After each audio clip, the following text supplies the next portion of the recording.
Tinatayang nasa 6 na milyong pisong halaga ng shabu ang nasabat sa isinagawang operasyon ng kapulisan mula sa dalawang high-value individual sa Tacloban City. Tinutukan niya ni Patrolwoman Kimberly Flores.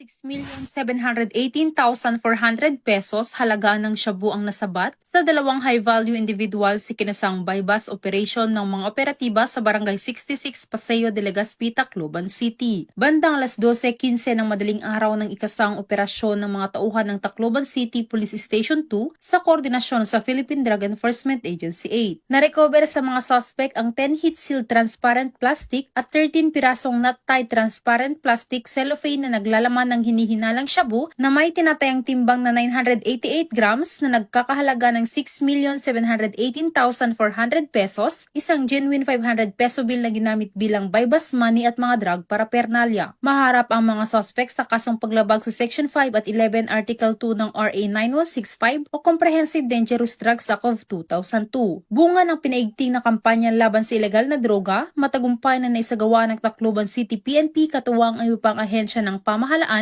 ang mga operasyon na naglayong tiyakin ang kaayusan at kapayapaan sa nasasakupan. Dahil sa bagong Pilipinas, ang gusto ng pulis, ligtas ka. Mula dito sa Eastern Visayas, ako ang inyong PNN correspondent, Patrolwoman Flores, alagad ng batas sa kataguyod ng Balitang Pulis.